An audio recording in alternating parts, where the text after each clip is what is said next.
Em termos de definição, eu não sei ao certo como é que posso chamar, mas acho que sou principalmente artista plástico, que trabalho com diversos meios diferentes, inclusive meios tecnológicos ou meios tradicionais, e de certa forma englobo tudo no trabalho. Comecei como a maior parte dos músicos com as bandas de secundário,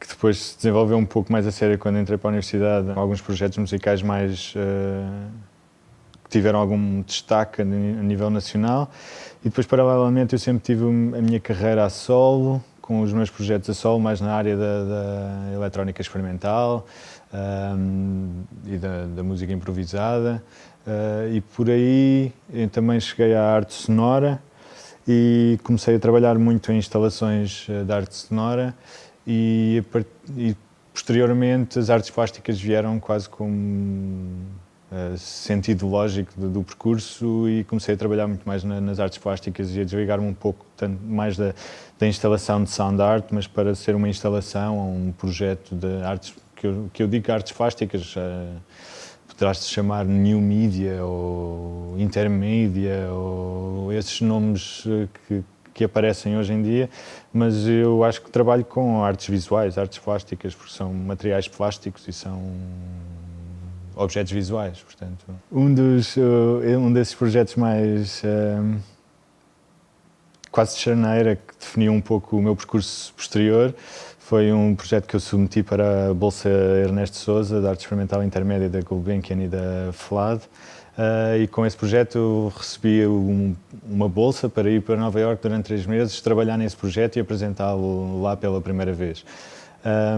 E esse projeto foi bastante marcante porque, pronto, para já o facto de eu nunca ter saído de Portugal, ou praticamente nunca ter saído de Portugal, e ter que ir para Nova Iorque, para a experiência toda de Nova Iorque, e trabalhar lá e apresentar o projeto lá pela primeira vez foi bastante importante. Depois o projeto em si também foi um projeto que para mim foi desafiante, porque era a primeira vez que eu trabalhava a sério com um fenómeno que é físico, ou seja, havia ali uma particularidade física que eu queria explorar em termos artísticos, mas que passa por ser um fenómeno físico. O projeto em causa chama-se Resonant Objects.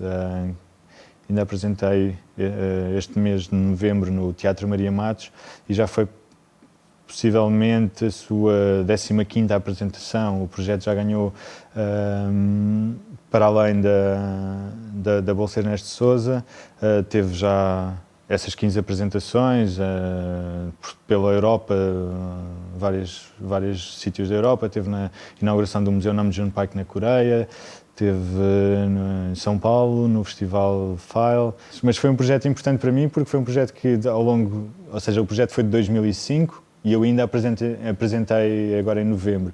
Portanto, é um projeto que já conta com 6 anos de história, e todos os anos, mais ou menos, eu tenho sempre um convite ou outro para uma apresentação. E foi importante, é o projeto que eu tenho com mais história, que continuo ainda a apresentar, e acho que foi assim um projeto marcante na área ou no meu percurso, e que definiu também a minha passagem mais para a ação de arte e para a instalação. Foi a minha primeira instalação também.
O projeto consiste, ou seja, há uma exploração desse elemento físico que eu mencionei, que é o fenómeno da ressonância, e mais particularmente na ressonância simpática. É parte de um fenómeno que passa por conseguir excitar um objeto a ressoar através de um outro objeto que ressoa.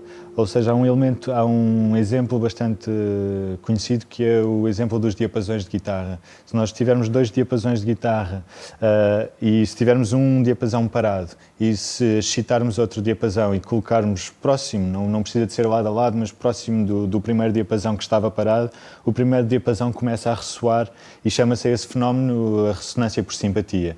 Porque basicamente todos os objetos têm uma frequência natural, que é a frequência de ressonância, e harmónicos dessa frequência, mas a frequência natural será a mais importante. E depois o fenómeno passa por, se um outro objeto emitir a frequência natural desse objeto, esse objeto ressoa por simpatia. Então o que eu tenho é um dispositivo de vários elementos, objetos de vidro. Cada um desses objetos contém um speaker e uma lâmpada. Depois eu tenho todo um dispositivo eletrónico e um computador com um software criado por mim que controla o som de todos esses speakers, ou seja, a frequência e a amplitude sonora de cada um desses speakers que estão dentro dos objetos. E depois o que acontece é, em relação à parte lumínica, porque a instalação performance, porque o projeto funciona tem as duas apresentações, ou como instalação ou como performance. E todo o lado lumínico é bastante importante na performance porque dá uma visualização dos objetos, ou seja, do som que é gerado dentro de cada objeto. Ou seja, a amplitude do som gerado dentro de cada objeto, ou da ressonância de cada objeto, é traduzida em luz. Ou seja, quanto mais volume acontece dentro do objeto, mais luz esse objeto comporta. Por outro lado, ainda há outro fenómeno físico que eu estou a explorar nessa peça, que é o fenómeno dos binaural beats, dos batimentos. Eu não sei muito bem a tradução para português exatamente, mas chama-se binaural beats, que é outro fenómeno físico que tem a ver com a nossa percepção em relação ao som. O que acontece é que quando nós usamos, por exemplo, se nós estivermos a usar headphones e se nós tivermos uma frequência, por exemplo, de 440 Hz, o Lá, num ouvido, e se tivermos 441 Hz no outro ouvido, o nosso cérebro não processa esses dois sons como independentes. E o que o nosso cérebro ouve, ou aquilo que nós percepcionamos, é um batimento, ou seja, há um som que parece que tem um fade-in e um fade-out, faz uau, uau, uau. Ou seja, esse batimento, ou a frequência desse batimento, que esse batimento pode ser mais uau, uau, uau, uau, uau, mais pulsante ou menos pulsante, consoante a diferença dessas duas frequências que nós estamos a ouvir. Portanto, uma frequência de 1 Hz de diferença vai dar 1 segundo por cada batimento. Quanto mais próximo ou quanto mais afastado for essa diferença de frequências, mais ou menos há esse batimento. Então, como eu uso esse princípio também, ou esse fenómeno, em cada um dos objetos em particulares, eu tenho essas duas frequências por objeto que forçam a ocorrência desses batimentos dentro de objetos. Então, quando nós ouvimos uma frequência de um objeto específico, nós estamos a ouvir a frequência, mas muitas vezes não é uma frequência linear, é uma frequência que, por causa desse fenómeno dos binaural beats, oscila. Então, nós ouvimos o som a desaparecer e a aparecer e vemos isso nos objetos, ou seja, nós conseguimos identificar cada objeto pelo seu som e pela pulsação em relação com a percepção auditiva e a percepção visual, que faz a ligação entre o som e a luz que emana do objeto. O fenómeno da ressonância para mim veio assim um pouco dessa forma, foi o que é que se passa aqui que eu não estou a perceber. E depois, obviamente, fui investigar sobre o fenómeno, porque é que aquilo ocorre, e de certa forma depois acabei por perceber exatamente o princípio da ressonância e investigar sobre isso e como é que eu posso trabalhar esse meio. E sim, houve uma investigação bastante grande, ou muitas vezes até bastante empírica também nessa, ou seja, eu percebi o princípio e depois fui testar e experimentar como é que isso como é que eu consigo trabalhar com isso e de que forma é que eu consigo usar esse princípio para o meu proveito e para proveito daquilo que eu quero mostrar com esta peça em particular. Eu trabalho muito como já tinha mencionado, eu trabalho muito com tecnologia, sejam computadores, sejam circuitos eletrónicos que desenvolvem, que fazem ou que têm um papel bastante importante no funcionamento da peça.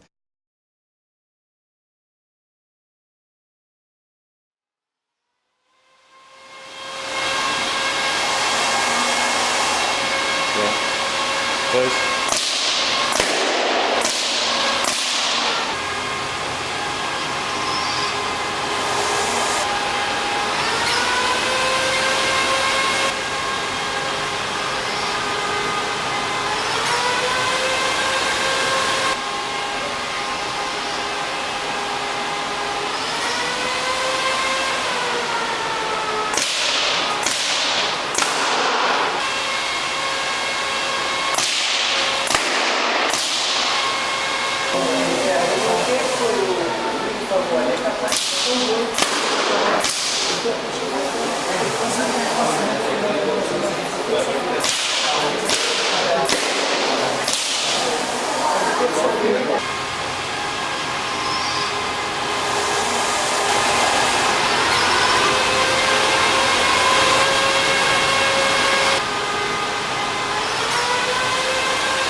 As peças são sempre bastante diferentes porque abordam sempre temáticas ou conceitos bastante diferentes.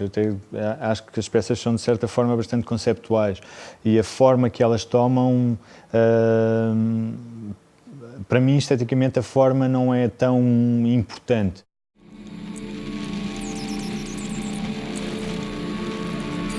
Mesmo a forma física dessas peças, muitas vezes, é sempre bastante diferente e muitas vezes é tão abstrata como uma peça que funciona somente num site online ou uma peça que funciona, que é um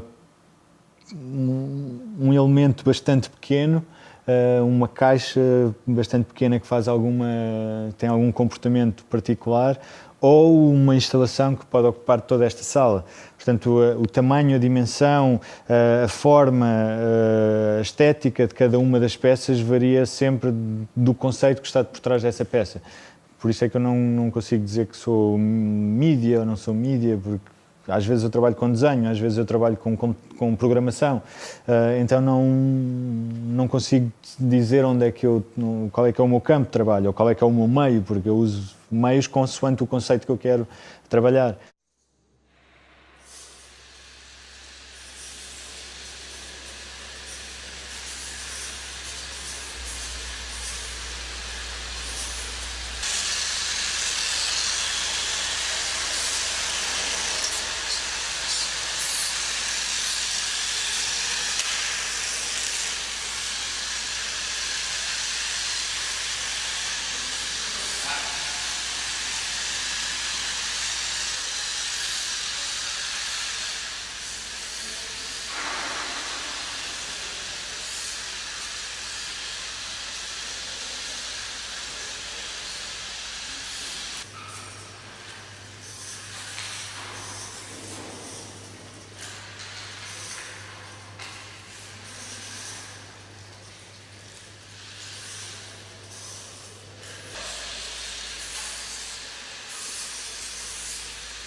questão dos sintetizadores foi um acaso. Eu acho que há um livro do Bukowski que começa, o primeiro livro dele que começa It All Started With a Mistake. Foi quase isso, foi quase um erro. Basicamente eu comecei a tocar com sintetizadores analógicos há coisa de 5 anos, que eu comprei o meu primeiro sistema e a partir daí comecei a trabalhar bastante em termos musicais, comecei a trabalhar, desliguei-me muito do computador e do Maxim SP que eu estava a utilizar muito antes e passei tudo para o modular. E nesse campo do sintetizador, eu passado uns anos porque os sintetizadores modulares são bastante caros, e eu consegui comprar o meu primeiro sistema, mas depois disso o dinheiro era curto para continuar a comprar módulos para o sistema. Então a certo ponto eu comecei a perceber que da eletrónica toda que eu andava a investigar e a aprender, eu já conseguia fazer alguns módulos, em vez de os ter comprado já os conseguia fazer, ou seja, punha muito do meu trabalho e do meu tempo, mas o módulo ficava-me a 1/10 do preço do mercado. Portanto, eu comecei a trabalhar um bocado nisso e a fazer eu os meus módulos, não que os circuitos fossem meus, que não eram circuitos que eu encontrava na net, mas comecei a trabalhar com isso. E ao trabalhar com isso eu perdi o medo de muitas das coisas da eletrónica que às vezes eu não sabia bem porque é que eu estou a fazer isto, mas com o passar do tempo eu comecei a perceber porque é que eu estava a fazer aquilo e a investigar do porquê e comecei a perceber as razões. E a certa altura eu precisava de um módulo em particular para uma peça que eu queria fazer que não existia no mercado, ninguém tinha feito aquilo. E passado um ano eu comecei a perceber que se calhar naquela altura eu já tinha aprendido o suficiente para fazer eu sozinho tudo. Então comecei a explorar e a fazer esse primeiro protótipo e quando acabei esse protótipo eu anunciei e imediatamente houve assim um feedback da comunidade a ter alguma atenção, se bem que o módulo era um pouco complexo porque era preciso ser um pouco geek para conseguir dominar, porque implicava saber algo de programação e de programar um pouco. Então isso afastou alguns dos utilizadores comuns. E eu com isso também aprendi um pouco. E logo a seguir comecei a desenvolver um outro módulo que já era um módulo que não era preciso nada disso. Era um módulo completamente tradicional no sentido em que a pessoa compra o módulo, chega à casa, liga na sua caixa do sintetizador e o módulo funciona sem precisar de mais nada. E esse aí é que aconteceu, foi com esse é que tudo aconteceu, porque eu fiz esse módulo, fiz o protótipo, fiz o primeiro vídeo, fiz as primeiras fotos, pus tudo online, fui-me deitar, no dia a seguir tinha 70 encomendas. Então eu no dia a seguir quando acordei foi, e agora? Eu agora tenho aqui alguma coisa que eu tenho que fazer alguma coisa com isto. E então a partir daí comecei, obviamente, eu a fabricar as minhas coisas e entretanto já passaram 2 anos e eu acho que sou assim, atualmente sou das marcas no mercado que têm, das marcas novas que estão a aparecer no mercado, talvez do top 5 das marcas de sintetizadores mundial, ou seja, também porque é um mercado muito, é um nicho de mercado muito grande, porque são os sintetizadores analógicos. Todos os módulos que eu faço, ou toda a minha oferta, foram módulos que eu pensei para mim, ou seja, esse é a minha regra de trabalho, eu não vou fazer algo que eu queira impingir ou que eu veja que há aqui um nicho de mercado que pode ser explorado. Obviamente que isso também tem um certo peso, mas eu, antes de tudo, eu quero fazer módulos que me interessem a mim, enquanto músico. E possivelmente o bom é quando isso acontece também, outras pessoas também percebem ou veem naquele módulo algo que também que se relacionam com aquele módulo de alguma forma, que também necessitam daquela ferramenta de alguma forma. Mas ando a fazer ferramentas, principalmente ferramentas que não são nada comuns no mundo dos modulares, porque são módulos muito baseados em componentes digitais, ou seja, embora seja um sintetizador analógico, há muita da eletrónica digital dentro do sintetizador analógico. E é esse lado que eu exploro, é o lado, como é que eu posso criar uma ferramenta que engloba tecnologia digital, mas que tira partido também de muita dessa irregularidade do mundo analógico para ajudar o digital a comportar-se de uma forma que não é tão digital, ou que deixa de ser tão digital, algo do género.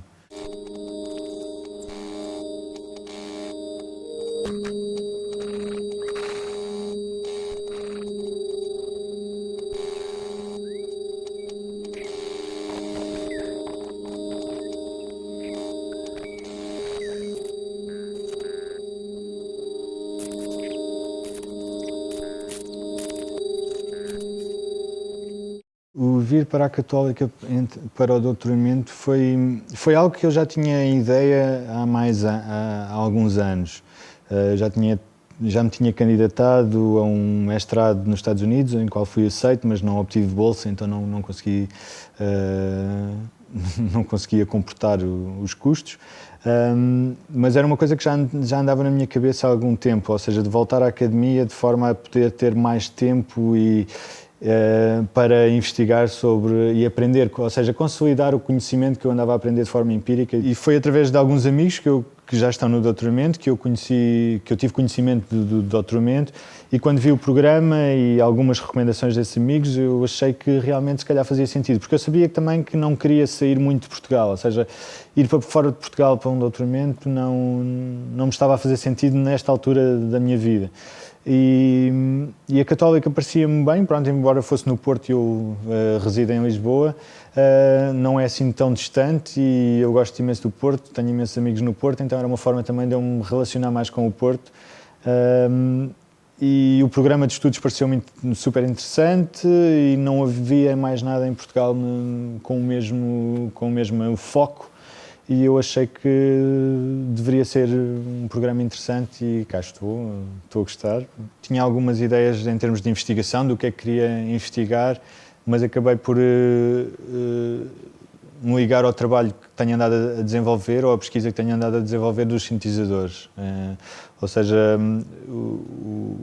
a minha tese, pronto, obviamente que isto ainda faltam alguns anos até chegar ao ponto de dizer que eu tenho uma tese, mas a minha ideia para desenvolver nessa tese passa por um sistema hardware-software de ligação entre esse tal mundo analógico e digital que eu comentava há pouco. Ou seja, de conseguir criar um hardware que integre efetivamente os dois mundos e que faça mais do que uma ponte, que crie um núcleo ou abstratamente uma caixa de junção entre o mundo analógico e digital, em que eu possa interagir entre o analógico e digital com essa plataforma que faz uma passagem fácil, porque até agora não há nenhum sistema tecnológico que efetivamente ligue o analógico e o digital, especificamente no campo dos sintetizadores analógicos modulares, que os ligue de forma efetiva, a não ser o MIDI. Mas o MIDI é um protocolo com 30 anos, ou 30 ou mais. E é um protocolo que, a meu ver, hoje em dia já está obsoleto. Então eu tento trazer um elemento novo, que será esse o objetivo da minha tese, será desenvolver esse elemento novo.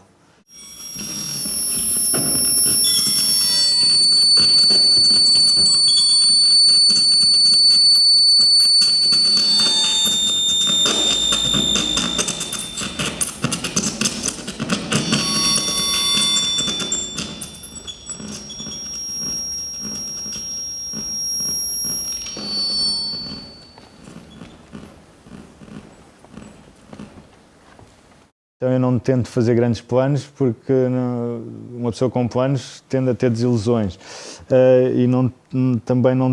por isso não tendo a fazer planos, a não ser o dia da manhã e a semana e o mês, mas nos meses próximos